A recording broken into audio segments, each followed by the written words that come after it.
Hey everybody, welcome back to another episode of the Radio FWD podcast. I'm your host, Shawn Gouralnik, here for a bit of a solo episode. I've got my producer, Dale, with me to help fill in some dead air. Say hi, Dale. Hey, what's up, guys? Yeah, so, Dale's been behind the camera this whole time, but hopefully he can chime in and help me out here. We are ranking the last 10 years of Oscar Best Picture nominees, not on an individual level, but rather how do the films fit in as like a class? You know what I mean? Like we're going all 10 nominations. Most of these years have 10 nominations, sometimes 9 or 8. But we're looking at all of the noms. What won Best Picture? But how do the noms look together as a class? How strong of a field was it? It's basically, it's a strength of field thing, right? Mm-hmm. We're looking at how strong were the contenders for Best Picture from worst to best, starting at 2014 to 2024. I am skipping 1 year. Why? I'm skipping 2020 because I've seen exactly one film from 2020. So wait, you're going on record to say you've seen every single film that he's not? No, okay, God, no. But then, okay. Good, all right. Good that you mentioned it. There will be a bunch of films that I haven't seen on here. It's not like super bad. Like some of the misses that I haven't seen, it is pretty bad that I haven't seen them. Like some of the Best Picture, not some of the Best Picture winners, but one of the Best Picture winners I haven't seen, or two of them, I guess. Okay, well, that doesn't matter too much. I haven't seen them for a reason, and we'll hear about why I haven't seen them. One of them, truly, I just haven't gotten to The Shape of Water. Yeah, which I never seen it, but I know I want to see it. I want to see it, exactly, right? Yeah. That's on my list. I'm certainly going to see it at some point. Mm-hmm. But, I haven't seen Green Book or Coda, and I think we'll talk about why I might not have seen those two movies. Hold on, what's a Green Book again? Green Book is the Viggo Mortensen. The black guy driving around the That's piano. right. How you never seen that one? I haven't seen that one. Okay, yeah. It was... So, funny backstory about that movie. It was, totally panned by critics when it came out. It has, one of the biggest discrepancies between film critics. For these Best Picture winners, besides, earlier examples like Crash, that was a huge upset, obviously. And I think even the critic-going crowd and the audience, had no idea why Crash won over Brokeback Mountain. But the reason why you never seen Green Book. Green Book had this, big discrepancy between the critics and the audience, because it goes on to do really well at the audience level. It goes really well at film festivals. It wins TIFF Choice Award, People's Choice Award for TIFF, and then goes on to win Best Picture. Meanwhile, there's a lot of very intelligently coherent, well-written critiques about how the film is perhaps whitewashing history, maybe isn't a good portrayal of the main character's actual story because it's based on a real story of a safety guide for traveling African Americans in the United States. A bodyguard per se. Yeah, an Italian bodyguard at that. It's sort of like this hotel is safe for African Americans. They'll patronize you. They'll take your money. Basically, that's the whole premise of the film, but there's a lot of criticism that went into it. Mm-hmm. But anyways, that's the main point. One, we're skipping 2020. Okay. I've only seen Sound of Metal from that year, which, I've talked about it. Will Sloan brought it up. There are these films that we just would never return to, frankly. And so, Sound of Metal is incredible. That's probably what I would have, looking at the list is probably what I would have given Best Picture to. And it's also the only film from that year I've seen. A lot of it is just Netflix slop. Just you know what I mean? Really quick releases, straight to streaming, obviously, because of the pandemic. Yeah. It makes sense, but we're just going to skip it. Okay. Besides that, another little stipulation about this ranking. I'm giving some, but not, because we're looking at the list of Best Picture nominations totally, right? Yeah. We're looking at the whole list. Yeah. But I am giving a little bit more credence to what actually won Best Picture. So it's not the only thing I'm ranking. I'm looking at all the films that were included in nominations. But if there's an obvious snub, even if the rest of the films are good, you're getting pushed down the rankings, and we'll get to. I think there's a glaring one in here. I mentioned the glaring ones in the past, like Crash. I'd say, what's another one? Well, we'll get to it anyways. Yeah, we'll get to it. Crash is the big one. Actually, Green Book, honestly, is probably another one. Let's see, anything else? This is my opinion. So, I want to preface this again. Opinion alert. Yeah. Opinion alert. The thoughts and views of The thoughts and views of the host do not reflect Radio Forwards or there's no objective listing here. If you want to get mad at me in the comments, that'd be awesome. Actually, I'm awaiting a discourse. I'd love to start discourse. This is what I'm here for. I'm out for blood. So actually, yeah, if you disagree with me, that's great. Let me know. And finally, I hate to do the YouTube thing, but if you like these podcasts, please give us a like and subscribe. It really does help us out. And without further ado, let's get into the rankings. Yeah, at number 10. 2018. Pretty rough year. I'm looking at some just blatantly bad movies that should not have been nominated. I mean, the most glaring one is like Bohemian Rhapsody, which is just a brutal display of horrendous editing. Talk about whitewashing history, the blaming of Freddie Mercury's homosexuality on the downfall of Queen, and just like a really disgusting ending to that movie, like super exploitative. It doesn't hold a shot for longer than like 5 seconds at a time, that entire movie. It's really brutal. I can't believe that was nominated. Have you seen Bohemian Rhapsody? Yes, I have. Well, I hope I'm not shitting on one of your favorite movies. Okay, well, Queen is one of my favorite bands of all time. I felt like they didn't want to be too factual. I think they kind of pushed on the more dramatic sense and wanted to make a movie and not so much so a docu-movie. It's a biopic. Like, I get it. They gotta dramatize some things. They got a story to tell. But it's like all of the elements combined really just irritate me about that film. Filmmaking elements, the editing. Which, by the way, it won Best Editing, which is just insanity. Also, one of the worst Oscars ever, I have to say. Now the rest, Vice, also just like dreadful, so hard to sit through. I get, like, I like Adam McKay's gonna show up later in this listing, and the Academy really likes these punchy, well edited, like snappy movies that are smart politically, and they kind of talk about the politics that just happened. I mean, this is only 10 years, 11, 12 years removed from the Bush administration and from Dick Cheney. So I understand why it's there, but again, just another dreadful movie. And the ending of that movie where they're talking about the focus groups. There's like a focus. They're like, oh, the voter is too stupid to understand what they're voting for. Wow. And the entire movie just thinks that it's so intelligent through this like editing and through this snappy dialogue or whatever that Adam McKay is known for. It works in some sense, not when you're trying to lecture people about like Dick Cheney and the horrors of the Bush administration and what they did. Yeah. My favorite film from this list, probably the favorite.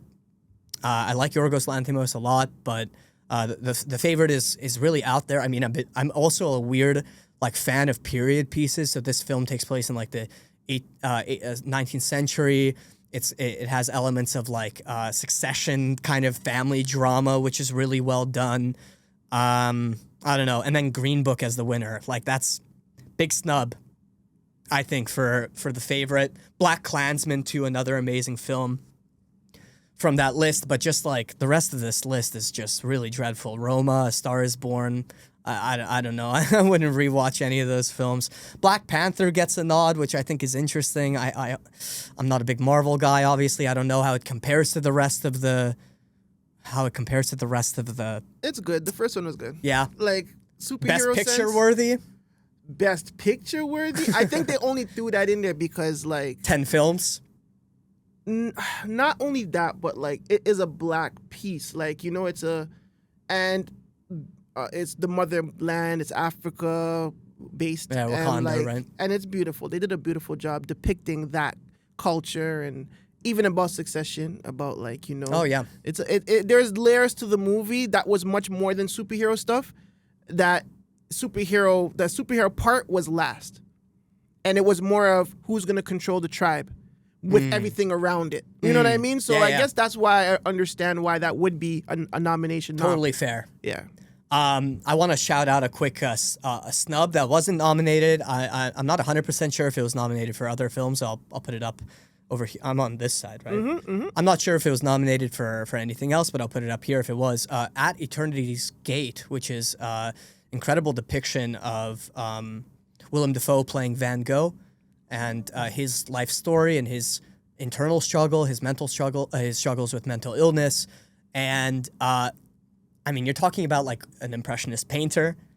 They're going to incorporate that sort of work into their cinematography. So the colors are really gorgeous, the framing. It's kind of an every shot is a painting sort of vibe, but you have an incredible performance given by Willem Dafoe. I mean, everything Willem Dafoe touches is gold. Big snub for Best Picture. That's my take. I agree. Willem Dafoe is definitely one of my maybe top 10. Yeah, he's a god. All time, for sure. All right, on to number 9. We're going for 2014. Birdman wins Best Picture.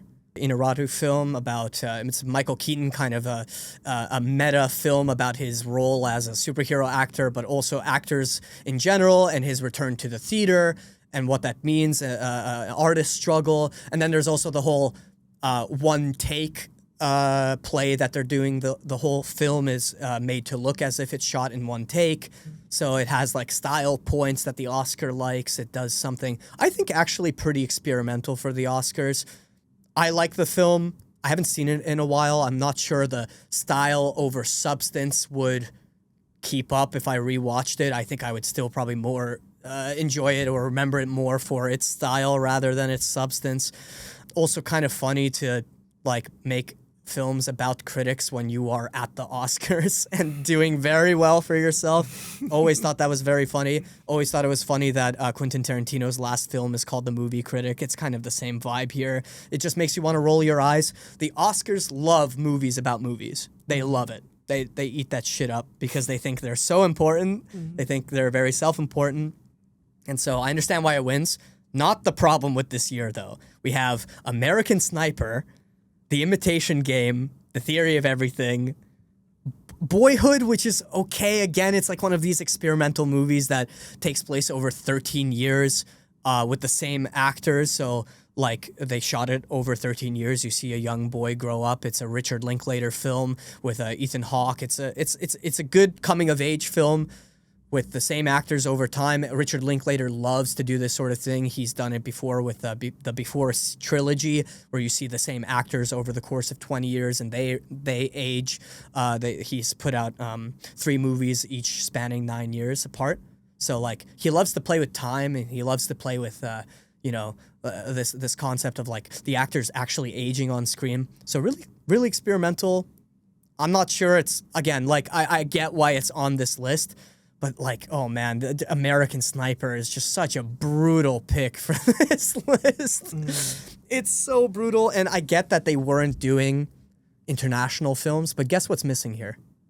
I wonder if you know, 2014 release? Interstellar. Oh, didn't they shit on that movie though? I don't think so. I mean, it's like, maybe it's a Film Bro starter pack movie, and that's why it's not on here. I'm not sure. I don't remember really the critical reception at the time, but I think it's a snub. I'm sure it's there for like special effects or something. It's got to be. I mean, it was a massive movie, and it still is. It's like one of the most rewatched films ever. Every year it's always on rewatch lists. It just got re-released for IMAX again. Like, wow. It's got a cult following. Oh. Barely a cult film. I mean, it's one of the biggest directors. Huge film, super successful, right? Yeah. Not in the top 10. My personal snubs, though, Force Majeure, an incredible satire about another family drama. Really, like, again, these films are kind of grand. Like, okay, Grand Budapest Hotel is on this list as well for 2014. Lovely, great style, great film. Again, we're looking at the nominations as a whole. Yeah. Right? Yeah. And there's just nothing that stands out that like shouts 2014 was a special year for film in my eyes.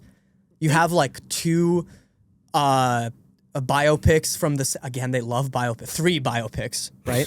Theory of Everything. 4. Selma. Theory of Everything. Wow. Imitation Game. American Sniper. Yeah, wow, that's a lot. It's just like, is it the year of biopics? Is that what they're going for? I don't see why that.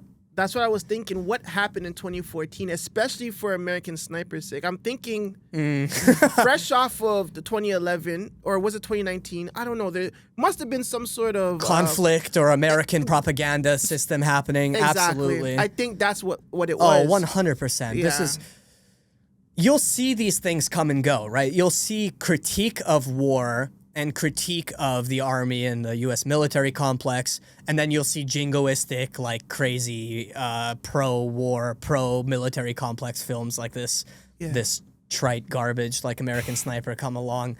Part of it is the fact that it's Clint Eastwood, and they need to give him his stars, his stars and stripes.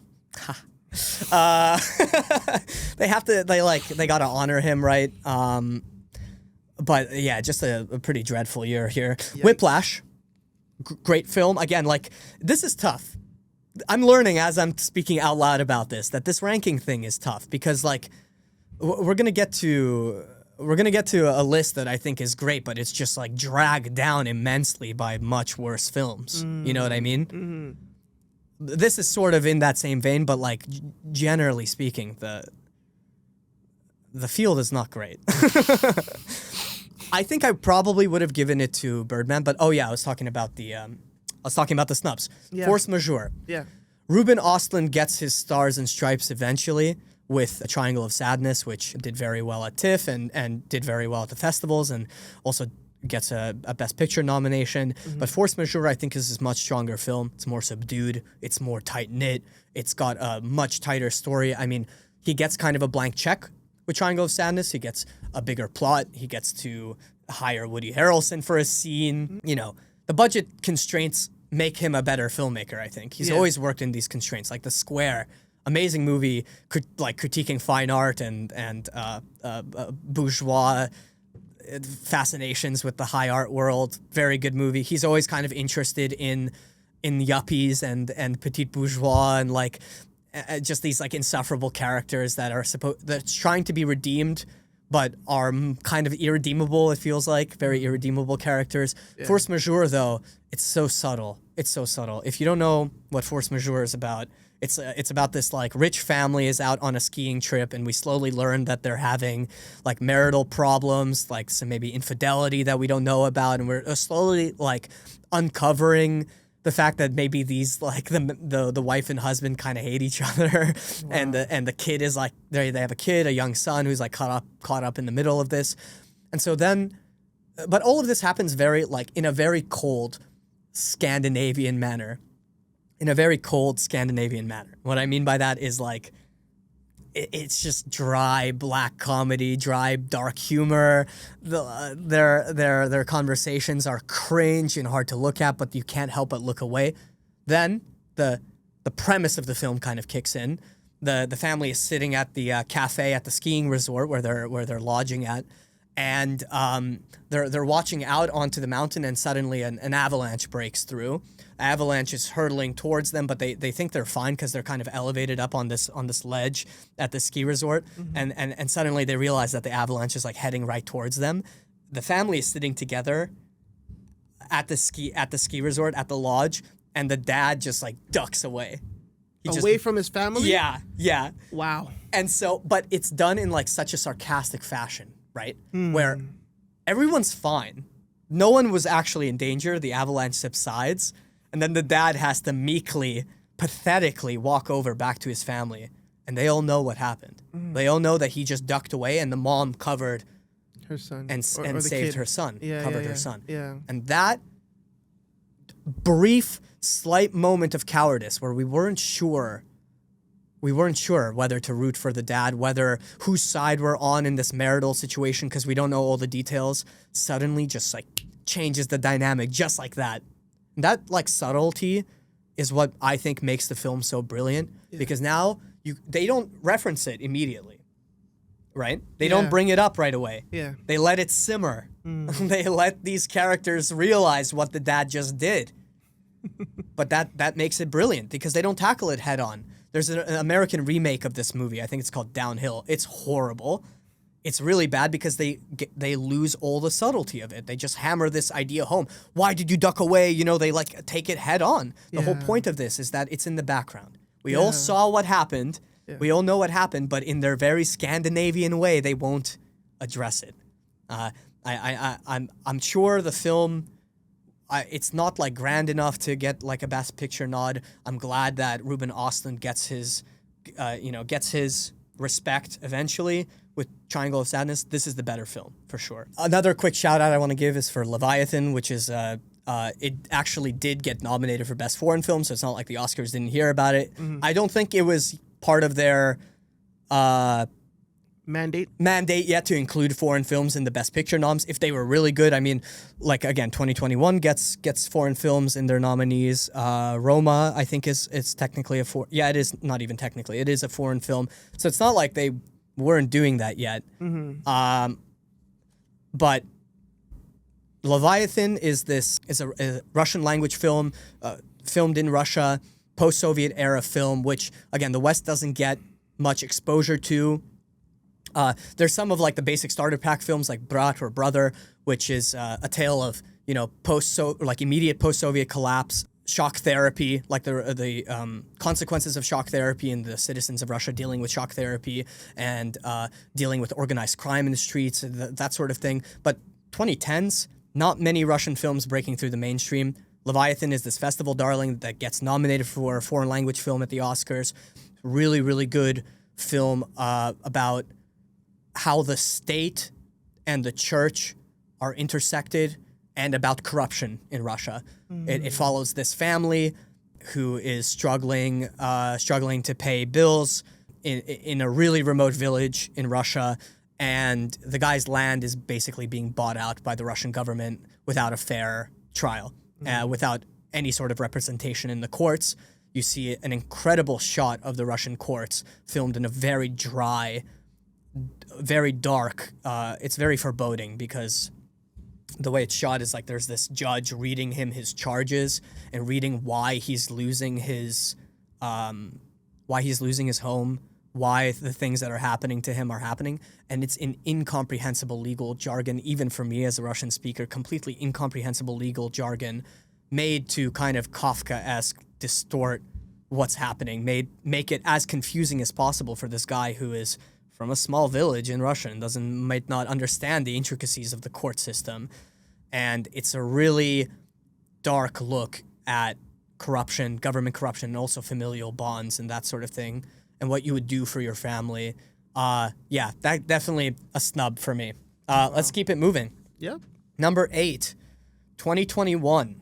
I gotta say 2021, again, these are like, it's got some good films, but it's dragged down by, I can safely say, the worst film nominated for Best Picture in the last 10 years, which is why it's up here, which is why I love this as an exercise, because I have to go and look at The Power of the Dog, Drive My Car, Dune, the first Dune, like bangers, banger movies, man. These are great films.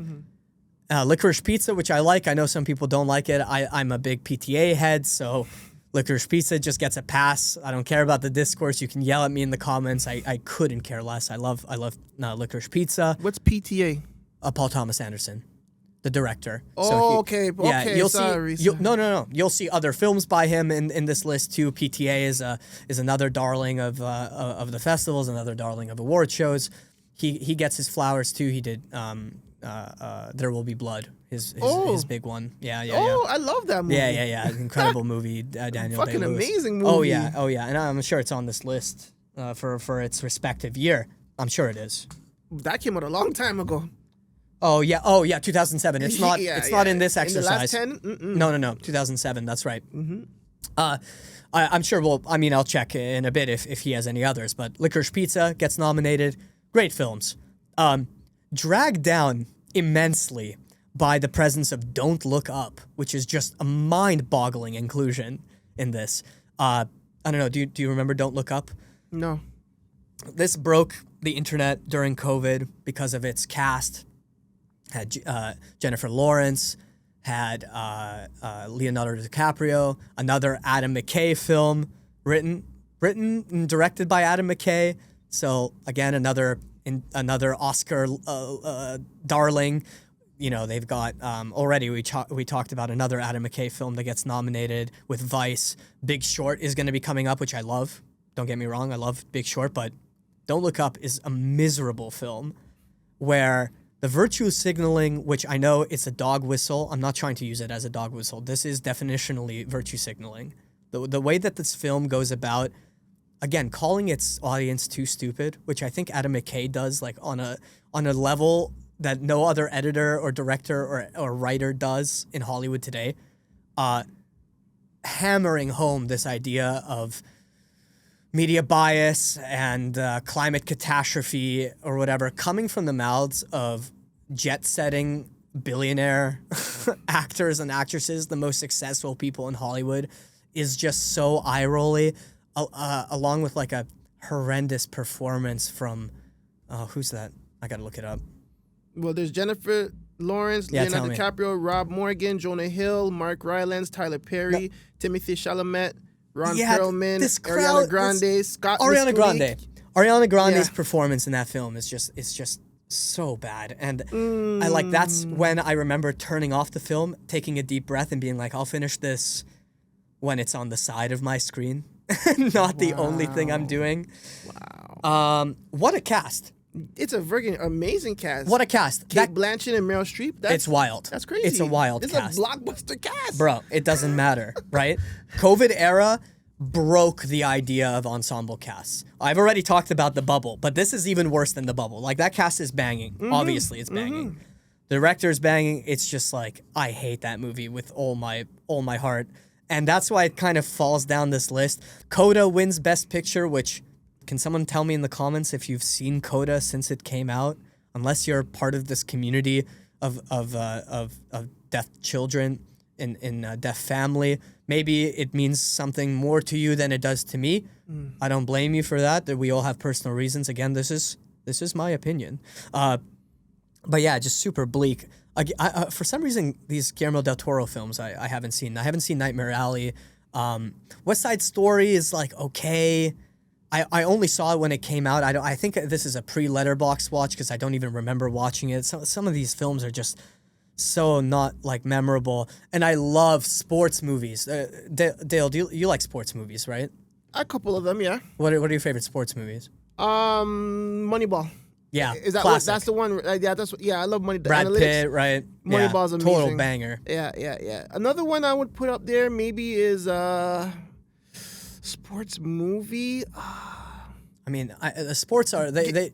Give me one. You give me one. The films love sports movies. Yeah. You know, like you said, Moneyball. Yeah. Rocky, all of these boxing, Raging Bull, all these even, boxing movies. Yeah, Rocky and Creed. Those amazing movies. Yeah. What's listed on here as a sports movie from 2021? King Richard. Oh, the fucking tennis one. Yeah, Serena's not to dad. mention, oh my God. this is obviously the year of the slap. Right. This is the year of the slap. Right. So in Oscar history, quite a memorable year. Probably the most famous Oscar moment now of all time is the Will Smith slap. But why was he even there for fucking King Richard? Oh my God, it's just brutal. Yeah, that movie had no bite to it at all. I barely remember, these. I love sports biopics. I don't mind. It's not that I don't like biopics. I sound like I don't like biopics. I like biopics. It's just this. It sounds like you don't. It sounds like I don't, but I promise you I do. I don't like bad scripts, and this just had such an unmemorable script, just so boring, and it had it barely felt. Like they laid out the struggle that the Serena Williams and Venus Williams went through. They lay out the premise that they are from a lower income family or whatever. Yeah. And it feels like the rest of their struggle is just training hard, and not the fact that they're black athletes in a predominantly white sport, which they barely touch on in the film. Like, that's a huge part of Serena Williams' life. Did they talk about the murder of the sibling as well, or did they touch on that? Oh, I gotta look that up. They must have, right? They had to, if it's a documentary about them, or is it a documentary about the father? King Richard. Yeah. It's mostly about his dad. Mostly about their dad as like their coach or whatever. Again, I barely remember this film. I don't even remember if their sibling was murdered in it or not. Yeah, because that's something you would remember. A King Richard. Is that it? King Richard movie. Murder? Oh yeah, drive-by shooting. That's right. Barely remember this film. You see? Okay. You know your history better than I do. Maybe you should be talking. They talk about it, right? Yeah. But yeah, I mean, talk about it, right? Going back to this year, and I seen, like you said, Coda won. Yeah. Coda was an Apple Plus release. Look Up was a Netflix release. So, in your opinion, do you feel like these digital streaming releases should be nominated? Yes. I mean, there's some good ones later on, and it's not the problem. Like, you look at the other years down here at the bottom. It's like 2018 and 2014, right? It's not purely the fault of streaming on its own. It can't be the fault of streaming. There's more to it. Okay. Streaming doesn't help. That's definitely true. It doesn't help. Because you can't actually maybe it does help, because now you can't base the film on monetary status, because I seen the budget for Don't Look Up and it's 75 mil, and they didn't even make $1 million in the box office. Yeah, but I wouldn't even, not for Best Picture, I wouldn't even consider box office as something that I look at all. Do you think they ever did though? Like even before streaming, was that a factor? For nominations? Yeah, nominations for I have to imagine that cultural relevance, it's a factor. It has to be a factor. Of course it is. Yeah. Yeah. And you're right. They lose some semblance of how relevant were these films when you don't get those numbers. Absolutely. Like, exactly. You nailed it. Really hard to pinpoint what the important films are when you don't have those numbers. On the other hand, you just wish that they based these things on how good the films were. Period, right? Right? Yeah. Instead of politics. Or politics or popularity contests, yeah. Because like you said, there's darlings, right? There's director darlings. Yeah. Actor Absolutely. darlings. You know what I'm saying? Yeah. And then there's ones that are like you'd think would be their favorites. And then like Leo didn't win a single Best Actor award until The Revenant. Like there are these like... Which is a great movie. Great movie. There are these pieces of like Oscar lore that have been embedded in the cultural understanding of films, which just goes to show that even if you don't agree with the rankings, the fun part, the reason I'm even ranking them in the first place is because they have some importance on the films that we talk about. That's right. Like we're going back and talking about these films that I wouldn't fucking care about going back and watching at all. I wouldn't care about watching some of these films that are just like dreadful, but we're still talking about them because there's some clear cultural relevance to why these films get picked. Exactly. Real quick, snubs for this year, Spencer, an incredible biopic. I like biopics, you see? My biggest snub of the year is a biopic. Right. Spencer, which is a biopic about Princess Diana and the days leading up to her death. It doesn't... It touches on it a bit on the end, but it's more about her identity crisis and how it differs from the demands of the royal family versus her own wishes in life. And I think that movie was shitted on from the royal family itself. That's probably why it doesn't get a Grammy nod. Oscar nod. Oscar nod. Sorry, I'm thinking music. No, you're good. But yeah, I think that's why, because maybe they never felt it was accurate, or maybe it was too accurate and they didn't want that information out. I wonder, I have to check if it gets any noms. Let me look. And why they call it Spencer? Is that It's her maiden name. Oh, Diana Spencer. Yeah, Kristen Stewart nominated for Best Actress for that film. Kristen Stewart plays Diana. Yeah. I don't see it. I do not see it. Also, easily her best performance. Between that and Crimes of the Future, which is a David Cronenberg film, which I also love, but she gives the kind of shy, mousy performance that she always does in Crimes of the Future. She doesn't have that at all. Her range in Spencer rather is so dynamic, and part of the reason why I love the film so much, I am floored by her performance in that film. Not to mention the really painterly cinematography. They all look like these Baroque, like dark paintings, and they really don't put the royal family in a good light, rightfully so. Come on, like they got her killed, right? Allegedly. We don't know. Allegedly. Don't come after me. Yeah, please. It's funny. You're gonna have the king kill us. And then a super out of left field pick for me is Mad God, which is a labor of love stop motion animated film that kind of, it doesn't have any dialogue. It's very, very experimental. It almost follows like a dream sequence logic to it, where these like risen from hell demon characters just navigate this like putrid world of hate, and it looks so cool. It looks like a death metal music video, and it's like a 10-year long labor of love that was like Kickstarter funded. Super underrated film of the year, and one of my favorites. It's not a real nod for Best Picture at all. Like I'm not dumb. Spencer is though. Spencer totally got screwed by Don't Look Up. Jesus Christ. Brutal. On to number 7. 2016. This is the year of the La La Land mix-up with Moonlight. So they call up La La Land to come up, and it turns out that Moonlight actually wins Best Picture, which is what's written here. But Moonlight, again, great movie. Yeah, Moonlight was good. We are looking at the films as a whole. Yeah. Let's look at the films as a whole. The films I like in this year. Moonlight, amazing film. Actually, kind of very deeply personal film to me, even though I don't relate to it identitarily. Rather, my exposure to structured film critique in the form of my first film class at U of T. Wow. Which was the very first film they showed, Yeah? which was Moonlight. Wow. So my first screening at a film class at U of T, I didn't take film or anything, but this really like kickstarted my love for analyzing film and reading film like literature, was Moonlight, and it was the first film that they showed at that class. So holds a special place in my heart, actually. Really good film. Arrival, I think, is great. A great film about the meaning of language and communication between humanity and what might be out there in the world. I really love the design elements of the creatures, the aliens that come down to Earth. Their pods are beautifully constructed. It's such a cool realization, sci-fi realization, aesthetic realization of a very imaginative sci-fi world.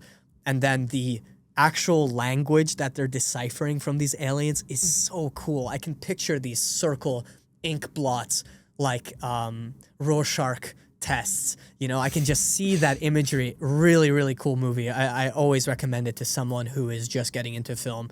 I think it's incredible. Hacksaw Ridge, a cool, like, a little war movie. Andrew Garfield plays conscientious objector. So Andrew Garfield plays a conscientious objector who still wants to join World War II. Right. So he refuses to pick up a gun, even during basic training. Right. And then and then he gets a court mandate. He gets court-martialed by the army. So during this court-martial, he successfully wins his plea to, as long as he can complete basic training and complete it to physical standards, he should be allowed to join the military because he can be a medic, like they say, right? Yes. So he was the first conscientious he plays a real person. Okay. This is a real story of the first conscientious objector to win, I guess, Purple Heart or some military award among the Purple Heart. It must be the Purple Heart. Purple Heart, bravery for valor. Yeah, exactly. Yeah. really, really well shot, really cool movie. Very like puts you right in the thick of it. It's terrifying. It's cool that it's from this perspective of a conscientious objector. It sort of works like an anti-war movie while also kind of being a little bit sympathetic to the characters. Definitely, it's sympathetic to these people who just find themselves in this horrific situation on the West. On the Eastern Front. I guess it's on the Eastern Front. But like, I don't know. It doesn't have much staying power, I guess. Andrew Garfield is great in the film. And then it just kind of dips down from there. I mean, I like La La Land. I've waned on it over time a little bit. I like the songs in it. I think it's a feel-good movie, but way overrated. Is it a musical? Yeah. I hate musicals. Yeah, so a bit rated, and then like films I've never heard of, like Lion. I've just never heard of this movie. Me neither. Fences. I mean, it's got Denzel in it, I heard as about the that producer. one. I heard about that. Yeah, I think that was the. You know what? I'm not gonna say because I can't be too. Yeah, but I heard Fences. Yeah, and this is the La La Land mix up and whatnot. Like it's a big year for the Oscars. Not really a big year for film. I won't get too much into it. There's not much for me to say. Yeah. In the context of the Oscars, I'd say Park Chan-wook's Handmaiden is a bit of a snub. But what a year for Andrew Garfield, because this is also the year of Silence, which is a Martin Scorsese film. It's a remake of a 70s film about these Portuguese monks who travel to Japan in the early 16th century or 17th century. Incredibly spiritual film, a really incredible spiritual film. And it's got just unbelievable performances from Liam Neeson, who I just think of as like this like journeyman actor. Yeah. He's such a guy. I think he has a new movie right now.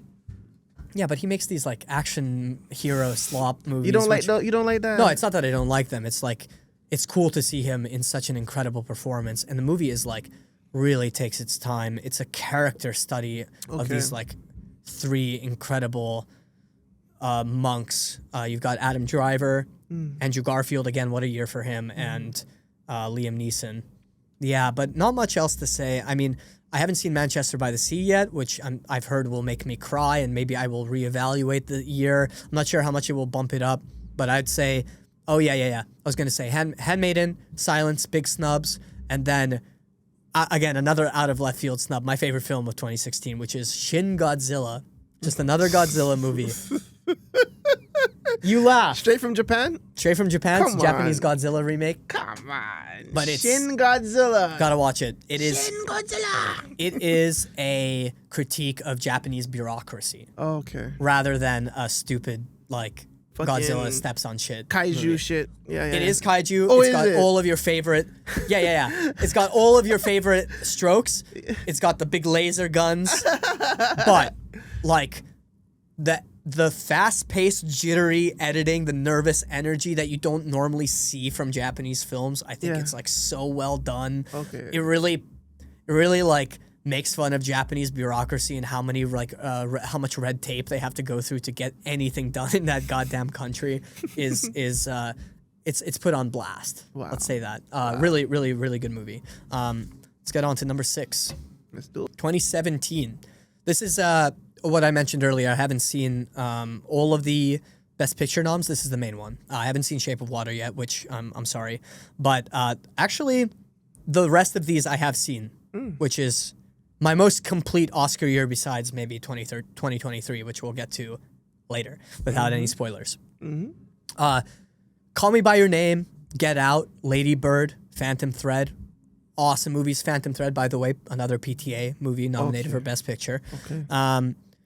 Out of these, probably like Call Me By Your Name is still rattling around in my head. Very memorable movie. These are when we're getting into. These are like good noms. I'm not really mad about any of these. Until I watch Shape of Water, I can't comment on whether I think it deserves Best Picture or not. Right. Love Guillermo del Toro. I won't be surprised if I love the film. Like Pan's Labyrinth is like one of my favorite films. It's just how imaginative it is, how daring. It's not afraid of uncanny valley, which I think a lot of the like wariness around CGI comes from, is this idea that the film will get shit on if it doesn't look quite right. But Pan's Labyrinth doesn't look quite right, and it's still so stylistically cool, and it just looks awesome. Let's see what else. Lady Bird is great. Another great coming-of-age movie written by Greta Gerwig. So it has like a snappy, very funny dialogue. Yeah, I don't know. We've got 2 war movies in here. We've got Dunkirk and Darkest Hour. Darkest Hour being the Winston Churchill biopic. Another biopic coming into the mix. Dunkirk, and this is Nolan. Dunkirk, an insanely like brutal war movie with like a huge budget, obviously, and it's Nolan's war flick. Like, if Nolan was going to make a war flick, it was going to be that outrageously expensive and explosive and whatnot. But despite all of that, I barely remember the film. Oh, wow. Yeah, and it just goes to show that it's not enough. It's not enough. You know what I mean? Yeah. Dragging this down a little bit, I'd say, is 3 Billboards, which is just so annoying. Just dragging this down, I gotta say, Sam Rockwell's performance in this movie is so frustrating and just so annoying. I like Martin McDonagh. We're gonna get to another film later on, but Banshees of Inisherin, great film. In Bruges, great film. He's a good comedy actor. I just can't take his writing seriously. If it's meant to be taken seriously, I can't take it seriously. He did the whole dark comedy thing later on with Banshees, but 3 Billboards just doesn't do it for me. Wow. This year, though, has the biggest snubs for me, I think, out of all of these. Easily the biggest snubs. My favorite of which is Columbus, which is an incredibly low-key, soft, slow cinema about like feeling lost after graduating or like feeling lost during your college years. And it's written with such sympathy and directed, like, the color grading is sympathetic. I don't even know what that means. I just said it. It looks sad. It's sad a little bit, but it's so warm, and it feels like, it feels so comforting. It's such a great comfort watch. Koganda, who is the director, one-name director, Koganda, he came from the world of editing. So he was originally editing documentaries for Criterion, for the Criterion Collection. So he was doing these director write-ups, or he was doing these. So he has like this editing video essay background, right? Yeah. But translating that to film, it feels like it would be too structured. Yeah. It feels like it might be too sterile. And then he just puts out this movie Columbus, which is just so humanistic and so warm. It doesn't feel like an exercise in editing. It feels like it understands human sympathy and human spirit. And it's a really beautiful film. It's like one of those movies that like, it doesn't really have a plot. It's just this girl who feels lost in her college years and meets an older guy who maybe has all the answers. It's not a romance at all. It doesn't veer in that direction at all. It's really just 2 humans connecting, platonically, and you worry a little bit that it's gonna veer in that direction, and it just doesn't, and it's fucking nails it. It is so good. I want to sing its praises all day, but we don't have that time. I love movies that throw me off still, like when it's like you think it's gonna end away and it doesn't. Like, those to me are like the best movies. Like, I don't want to guess your plot and I'm right. Like, I hate that shit. And there, again, it's plotless. It's very plotless. You just have to let it sit and wash over you. It's one of those films that you kind of just let it wash over you. Man, it's just like talking about it. I want to rewatch it. Funny enough, The Brutalist did really well, obviously, this past Oscar season. This has actual buildings that exist in Columbus, Indiana, which is where the film takes place. It's the namesake of the film. The buildings and the shots of the buildings in this film are beautiful. So if you're into architecture, it's another film for you to watch if you're into architecture. Beautiful. First Reformed, another snub of mine for 2017. First Reformed is an incredible movie by Paul Schrader. it's a movie about environmentalism. I love Ethan Hawke's performance in it too. He plays a Protestant priest. Paul Schrader famously has a lot of trauma to work through around his religion and religious trauma that he endured as a young kid. Oh. If this is how he views the Protestant church, it's like brutal. And yeah, it is just such a gut punch, that movie, but it's also shot in this extremely claustrophobic 4:3 aspect ratio. It's shot again, very minimalistically, but you see this escalation that Paul Schrader's films are known for. Check it out. I don't want to spoil anything if you haven't seen it. I mean, most people watching this have probably seen First Reformed. Big snub. It's not on here at all, which is crazy to me. Number five. We've got this year, 2024. Well, halfway there, and we're here. That's right. Anora winning Best Picture. Yeah, I agree with that. I don't really have snubs. This isn't the strongest year. It's also I'm not too upset. Maybe honestly, if I'm being honest with myself, I understand why Anora wins. I think I would have given it to I'm Still Here, which is a brilliant one of the only international film besides the one we don't talk about, Emilia Perez, which is why this is down here. Why do people hate that movie so much? Oh, it's atrocious. It's very small. Just short answer. It's racist. Okay, go ahead. Against Mexicans, and they pretend like even the actress who won Best Actress for that film, the black girl, Zoe Saldana, says that the heart of the movie is not in Mexico, which is just a crazy fucking quote, just a crazy quote from her. Yeah, really just brutal, and it seems like nobody who worked on the film like understands what the film is about. It's just like a greatly frustrating movie. The songs are annoying and not. It's a musical. Oh, also. Jesus Christ! I'm not watching that. The songs aren't great. The songs are just really brutal. Yeah, I don't know. Just really bad. And also was caught up in a bunch of controversy with the lead actress, Carla Gascon, who had like a bunch of racist tweets in her past or whatever. I don't want to bring that stuff up. It doesn't matter. That's not why. It's about the movie. Mm-hmm. Anora winning Best. Sure, whatever. I'm Still Here. Amazing movie about the dictatorship in Brazil. You guys have to see it if you haven't seen it yet. It's truly incredible. Nickel Boys looks incredible. I mean, it's all shot. It's shot in such a unique, like first-person perspective, first-person filmmaking, and some of the behind-the-scenes footage of that is honestly more interesting than the movie sometimes, where they have these harnesses attaching the cameras to the actors' chests, and it creates a really, really cool perspective. So, lovely movie. The Substance, I've been wavering on that, but it's pretty cool to see body horror and a horror movie in general and a B movie, a ridiculous just gross out movie be up here with all these awards. Obviously, there's probably other films in this genre that should have been up there before this. Not upset. I'm not upset for the future of genre films. There's some arguments that the genre films have always been there for the Oscars. They know, the industry knows the importance of these films. But I genuinely do believe that The Substance will open the door for more directors to kind of bravely pursue this path of gross out, outrageous movies that have a bit of critique built into them. Not my favorite of the year, but good.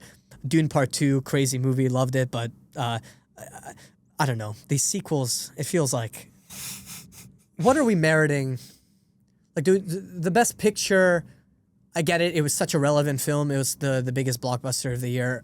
Maybe behind Wicked. I'm sure Wicked has surpassed it by now. Yeah, Wicked is on there. Conclave, which I couldn't stand that movie. But I guess I liked some of the filmmaking of it. Anyways, the year just happened. I'm not going to belabor the point about these movies that just came out. I don't really have any snubs. Maybe Nosferatu instead of Emilia Perez, which is... I loved Nosferatu. I think, the gothic vampire storytelling is great. But you said The Substance is there, which is another horror, so they probably had to choose one or the other. Nosferatu got its praises. It was nominated for costume design and some other things in there. I don't know. It was good. Watch the other ones. Watch the Herzog version. Watch the 1922 Morneau version. Those are incredible movies. I know I sound like a crazy film bro for saying watch a movie from 1922, but you're going to see how far ahead of its time it is. And Nosferatu is a remake of that film. Yeah, I know. Of the 1922 version. The Herzog movie is a bit more standalone. It's still based off of the 1922, but it feels more like a complete remake. Both great films. Watch all of them. All right, what are we on? Number four. 2022. So this is the year of Everything Everywhere All at Once. Is there anything to mention about this year?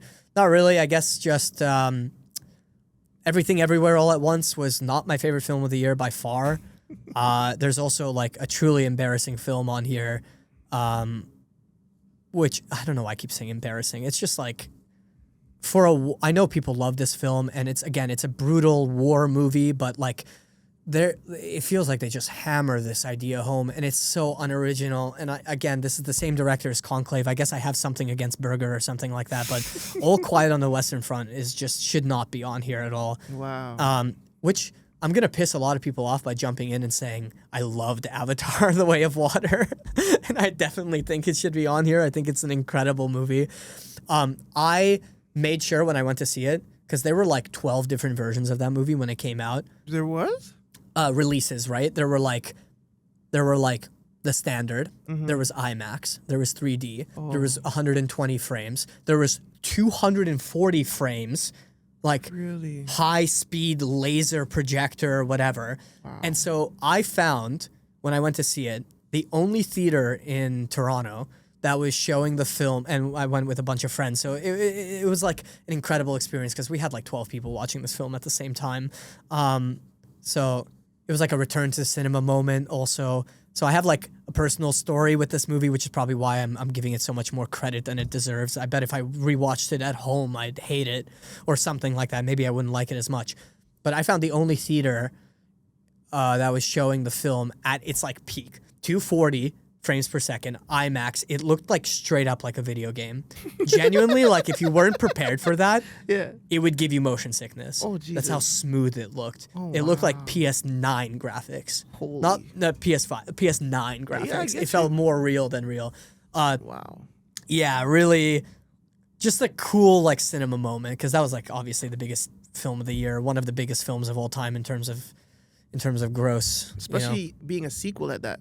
I know, but they're only going to get, it feels like they're only going to get bigger as long as they're well made, which James Cameron, he's a god. He's a very good director. Yeah, very good. Some not so good movies on here is Elvis and Top Gun Maverick. Elvis, just, I was a bit annoyed by the editing. I think it's a fine movie. Just like kind of bored by the editing. Top Gun Maverick is there's like 20 minutes of redeemable filmmaking in that. It's when they're in their planes. It's when they're doing the dogfights. That's the only, like, really can't stand that movie. And I know I have some friends who might watch this who will be very upset with me.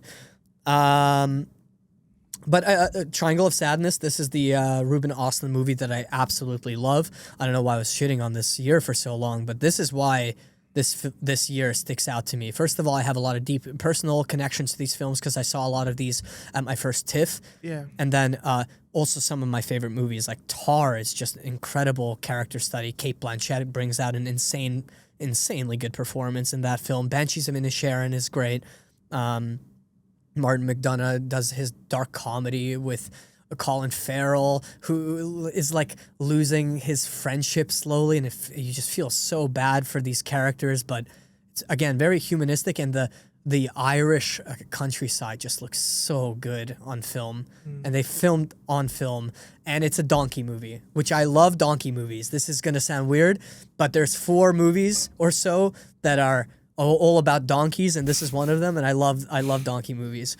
One of the snubs on here is E.O., which is another donkey movie made by a 90-year-old Polish director, all from the perspective of a donkey. Kind of his version of O Hazard Balthazar, which is another donkey movie. I'm going on a donkey movie tirade, but I'm telling you, Shrek, donkey movie. I'm telling you, man, donkeys and cinema, man. Aguirre in The Wrath of God. Aguirre in The Wrath of God's got a donkey in it. So anyways, or maybe they're alpacas. I might be wrong about that. Anyways, good year for film.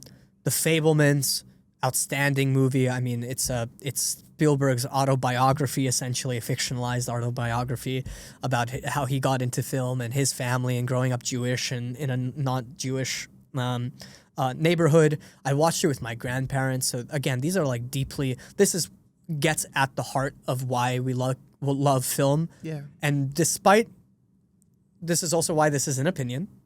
But despite maybe the quality of the film, like maybe looking back on this, I actually like one or two of these films less than the films I ranked lower or the years I ranked lower. This year for film means a lot to me. And so, yeah, this is why this is so high up here. 2022, Snubs, quickly, After Sun, we all know it, and Godland, which was an underrated Danish-Icelandic film about traversing the countryside, spirituality. It's got like an Andrei Rublev vibe, which I love that movie. And so this was, again, I'm just like have such good memories seeing these films at TIFF. Let's keep going. 2015. Spotlight winning Best Picture. Totally agree with that. I absolutely love Spotlight. Any film that talks about investigative journalism is like an auto A+ grade for me. I love films like that. Also, shout out Boston, my hometown. It's about the Boston Spotlight team. How can I not like include it? It's one of the best movies featuring Boston. We've got like The Departed. I think we've talked about this before. Actually, on your on your podcast, we talked about Boston movies. But The Friends of Eddie Coyle and The Town and The Departed, they're all about the mob. They're all about the mob. Spotlight, amazing movie, and it shows Boston in a really good light. Good Will Hunting, obviously, too. It shows Boston in a good light. And so does Family Guy. Family Guy? I'm just fucking with No, yeah. Did you see the look on my face? That's hilarious. Shout out to Family Guy. Shout out to Family Guy, man. Quahog? Oh, no, that's Rhode Island. Rhode Island, yes, it is. Rhode Island. But I'm sure they have like things in Boston or whatever. Seth MacFarlane's like a New England guy. Looking back, I mean, The Reverend, just like brutal action movies. Again, like big for Leo's first Oscar win, which was pretty cool and kind of puts this year in the zeitgeist. Mad Max Fury Road, I love the first half of that. The thing that really makes this year shine for me is The Martian, which I think is just an incredible year, and The Big Short, which is my mom's favorite movie. This year means, again, it just means a lot to me personally. Yeah. There's one film I haven't seen on here, which is Brooklyn. I can't comment on that, but I don't know. Just these films combined, man. I'm looking at this list, and The Martian, Big Short, and Spotlight, in terms of just like watchability, I could watch those films endlessly, man. Endlessly. As dark as Spotlight is, as sad as the story is, it is so triumphant and such an easy rewatch. No big snubs, to be honest. Not from what I've seen for 2015. Nice. My only one is kind of niche, and this is like such a love it or hate it film, but I love Black Hat, which is Michael Mann's like hacker, internet-based, purely digital filmmaking, and it looks so digital. It looks like an episode of like NCIS, but this digital gloss or whatever works so well for it. Literally, because the film's opening title scene is like the camera jumps into computer cables and becomes like a binary bit and travels along wires. Wow. So it's literally like such a digital movie. It's fascinated with the surveillance state. It's fascinated with the NSA. It's fascinated with what privacy do we really have, you know? I get that people don't really like it that much. Chris Hemsworth's performance is kind of hilarious in it. A lot of the weirdo Michael Mann romance. He is such a romantic, but like his romances are always very, very clunky. Like the Miami Vice. Have you seen Miami Vice? Yep. Jamie Foxx and Yep. Colin Farrell's. I mean, I know he was like high on coke the entire time filming that movie, but Colin Farrell's romance in that movie feels so clunky, but it just works because that's like a Michael Mann charm or whatever. And he's such a romantic. It's so obvious, and it's big in Black Hat. So I also felt Miami Vice was very quiet. Like, to my remembrance, there was a lot of scenes. Just it was beautifully shot, but it was just there's like very little dialogue in the movie. Yeah, it's a bit sparse, eh? Yeah, because I'm trying to think about there was no words like that come to my mind to that movie. It's just like you feel like that movie should be quotable, but it's not. It's just action and fucking quietness and shots, beautiful shots and action again. Yeah. It's crazy. I feel you. Yeah, I can see that. It's not like Heat. No. Heat is kind of similar, but there was a lot more dialogue in Heat. Yeah. Michael Mann did that too, right? Yep. Yeah, Heat was a lot better. Heat is, you can't surpass Heat, but for the Michael Mann stans, it's hard, like, the people, there's like a weird group of Michael Mann stans that just, like, worship him like a god. And I get it, because he just has aura. Like, all of his films have this aura that feels untouchable to critique. Yeah, but you can't let that, like, shadow the fact that some of this stuff is clunky and a bit awkward. Honestly, I was very critical of Heat when I first watched it. You were? I thought for such an ensemble cast, for how much hype I was getting going into it, I thought that some of the performances were, like, phoned in even. But then I read more about why the film was such a big deal, the time that it came out in. I mean, these actors were at their peak. 95, I think. Yeah. Everyone at that time was at their peak, and then to get all of these guys together. Pacino and De Niro's first film together since The Godfather, I believe. And then they came together again in a later movie. But that was the whole allure of it. It's like these two great Italian mafia actors. Yeah, butting heads. You know what I'm saying? Yeah, and totally. And the love interest is the same love interest, and it's like just it's like cat and mouse. It's such a cat and mouse, yeah. And it's just so it's done. I like that. No, I Val get Kilmer it. was like the underdog of that movie. Like, dude. Val Kilmer gave off a performance he will never do again. Yeah. Totally get that. And again, Michael Mann feels like untouchable. Which is why I'm including Black Hat here, even though it is kind of panned by critics, but whatever, it doesn't matter. Okay, number 2. This was tough. This was genuinely very tough. But yeah, I think it edges it out. Honestly, I might, like, looking back at this, maybe number 3 should be lower, and I probably like 2022 more than 2025, but we're gonna forget about that. Keep in mind, this is my opinion. Don't go after me. Number 2, 2019. This is probably a lot of people's number 1, because this just has something for everyone, which I think is another thing, looking back at these lists, which makes a good Oscar class, is something for everyone. Something that makes these Oscars fun is everyone is rooting for something different. This past year, again, this wasn't the ranking criteria by any means, but this past Oscar season, it feels like there were 2 movies that people were rooting for. It was either you were rooting for Anora, or you were rooting for The Brutalist. If you're not a film goer, maybe you're rooting for Wicked.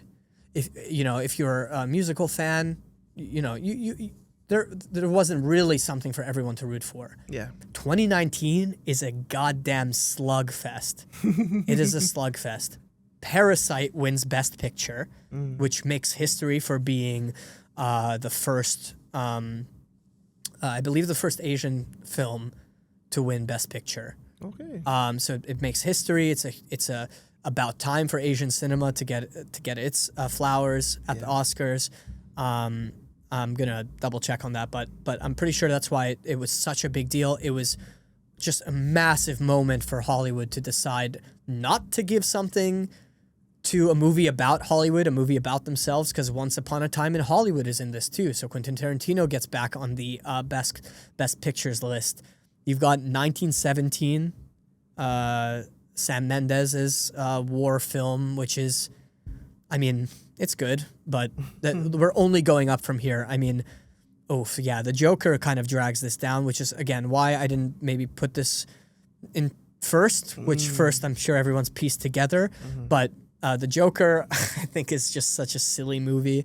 King of Comedy is just a strictly better, that's a term we like to use. It's a strictly better version of Joker, in the same way that Force Majeure is a strictly better version of Downhill. So is this, but no complaints about the rest of this.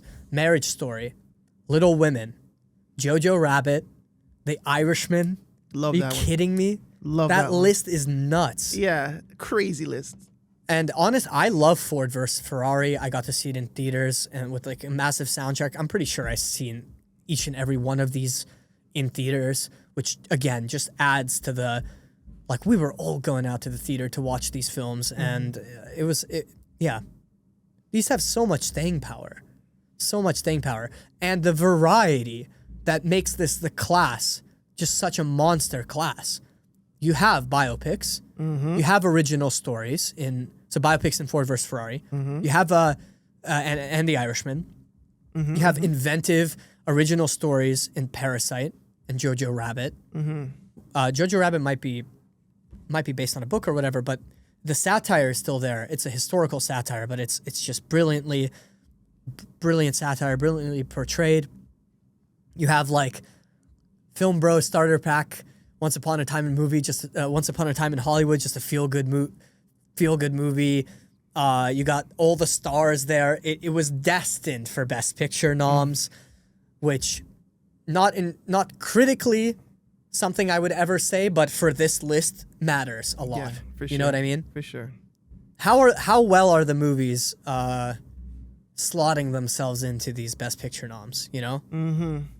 Once Upon a Time in Hollywood just brings this up just by virtue of being a film that had to be nominated. You know what I mean? Yeah. It was as if it was made for the Oscars. Yeah.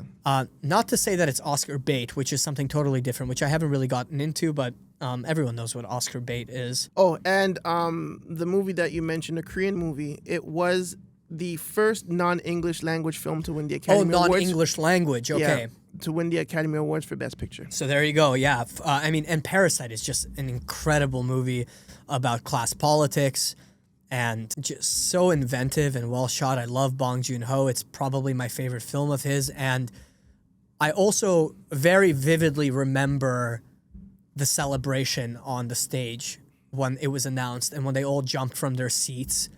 It's just burned into my mind how important the Oscars actually are, these filmmakers. One of the sweetest moments in Oscars history, quite like genuinely, really beautiful moment when Parasite wins Best Picture. Big snub here though, Uncut Gems, not listed. I would definitely take out Joker over Uncut Gems.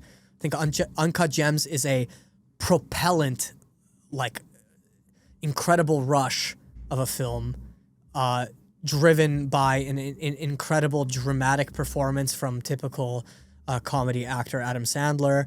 I'm surprised it's not on here, honestly. And again, it's just embedded itself in the cultural zeitgeist. He's just such a sleazebag in that movie, and it's so like such an anti-villain movie. And you've got like the KG subplot, which is super funny. And it's a New York movie. I don't know why it's not on there. Maybe they're like biased against New York, the Academy, or biased against Adam Sandler. Maybe at that moment. Big snub in my eyes, but okay. Number one. Here it comes. 2023, for sure. It's without question. It's actually far and above the best Oscar year of the last 10 years. It's not recency bias. You can tell me it's recency bias. I don't care. Like, look at this list. It's insane. Maestro is the only one that kind of sticks out like a sore thumb, rather, because there are some snubs. I will say there are some snubs, but the rest of this list is outrageous. Oppenheimer wins Best Picture. The first biopic in a little while to win Best Picture, but just an incredible, epic historical drama, emblematic of all of the biopics that we've been talking about before, but just at a league of its own, truly at a league of its own. Anatomy of a Fall, which is just such a unique court drama / familial drama told in so many different mediums, which is something I haven't seen many people talk about. It's both a court drama, it's a commentary on print and TV media, news media, and it's also a hidden camera, secret recording family drama movie. It is just so varied and in such a tight package. And Sandra Hüller's performance, again, it's just propellant. It's so unbelievably good. Yeah, that movie is very good. Also, the first film I saw at TIFF of 2023. Nice. Really hard to come back from that. Yeah, but to start off on Anatomy of a Fall was really tough because that movie was just so good. I was like floored by it at 8 a.m, standing in line since 6:30 in the morning to make sure I could get into the press screening because I was paranoid about how many people would show up. Yeah. Got there at 6:30, stayed in line, and just really good time. Let's see what else is on here. American Fiction, which did well at TIFF. It won People's Choice at TIFF, kind of a surprise, sort of a shock, you know. People were probably thinking the Studio Ghibli movie that came out that year maybe winning, or perhaps Anatomy of a Fall could have won as well. No, but American Fiction really just took people by surprise. Funny satire about identity politics and I'm not sure again how much staying power that has, but probably one of the most important films of the 2020 so far is on here in Killers of the Flower Moon. Like you were saying, you wanted to watch it, but this is Scorsese's dark and gruesome look, mirror at American implication in Native genocide, and it is told masterfully. Lily Gladstone's performance is like seared into my brain. Yeah, it's just an epic movie and emblematic again of the times. I also want to give a shout out to Past Lives, which is a very cute, romantic film about missed connections, shot in a dreamy sort of film. It's shot on film too, so it looks very beautiful. People really resonated with that film. So again, there's just something for everyone in this year. The scale from film to film in this year is the widest and craziest out of any of the past 10 years. Yeah. Oppenheimer, incredibly grand historical drama. Mm-hmm. Then you go Anatomy of a Fall, and it's about one family's court drama case. You know what I mean? Yeah. And then you shoot right back out, and you have The Zone of Interest, which is a cold, disheartening, apocalyptic look at the Holocaust and at the concentration camps. And The Zone of Interest being a very apt description for certain human rights atrocities that are happening now while people live freely and live very comfortably. That's the zone that they're referencing, right? Wow. So something that is very relevant to current political era. Yeah. Then you have Poor Things, which is just, again, an imaginative, free association, beautiful costumes. It's situated somewhere in time, but in an aesthetic that hasn't existed until that film came out, which is like really, really cool. So it's super imaginative and bubbly. Willem Dafoe, everything he touches turns to gold. Yep. So he's in that. Emma Stone gives a great performance. So that gives a shout out. You have a music biopic in here. You have a Christmas movie, The Holdovers, which is like a great comedy, another feel-good movie, and then Barbie, like the big blockbuster along with Oppenheimer. Just the variance of this year, man. Mm-hmm. That's what makes the Oscars exciting. That's what makes the Oscars special. I think we went into it knowing that Oppenheimer was going to win. Yeah. Best Picture. Mm-hmm. But that's not how people went into that festival. That's not how they went in rooting for these films. Right. The discourse, the cutthroat arguments for these films, and the discourse it wasn't like annoying, which is the discourse this year was annoying. Yeah. This discourse was exciting to participate in. Yeah. You know what I mean? Yeah. It was fun. It's what the Oscars are about. I do want to give a quick shout out to the Snubs. My favorite film of 2023 probably La Chimera, which is like, I think about La Chimera all the time. It's a Italian film with Josh O'Connor as the lead, so he's like an American or an English actor.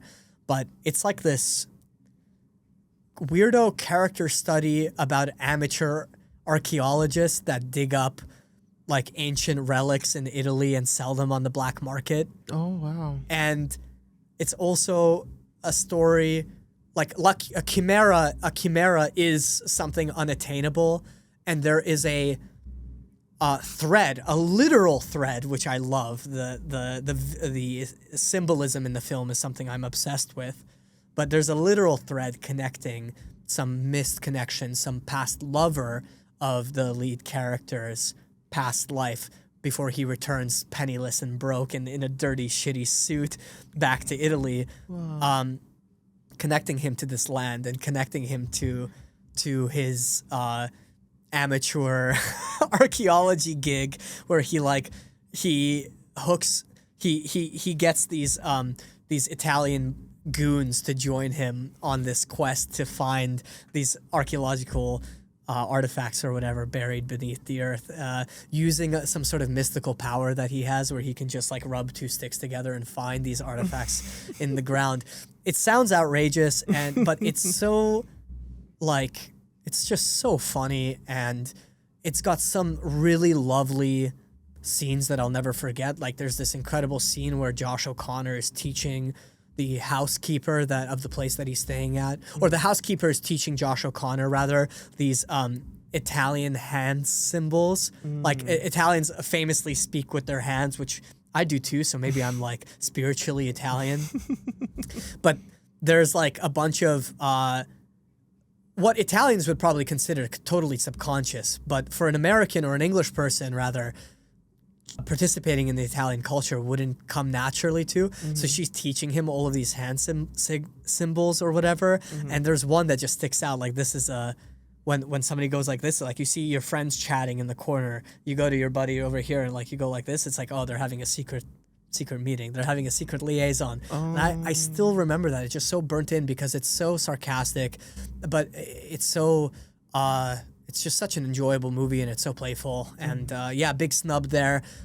Also, I want to give a shout out to Monster, which is a Koreeda film. Koreeda, great, another, I don't want to keep saying spiritual. He's a very like,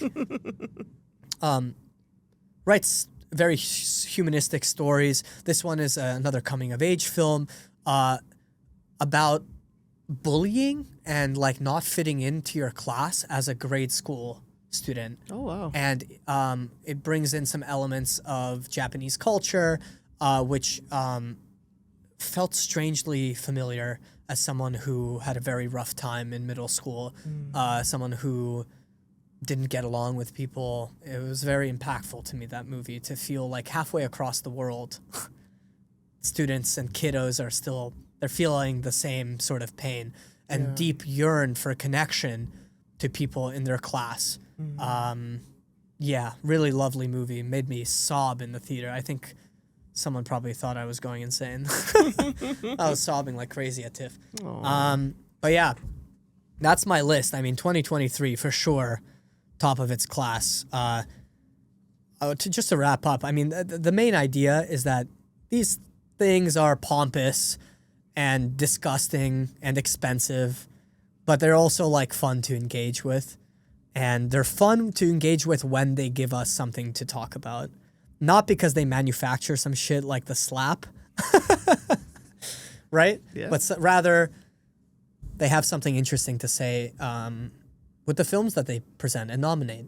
And that's why I think 2023 is our number one pick. Dope list.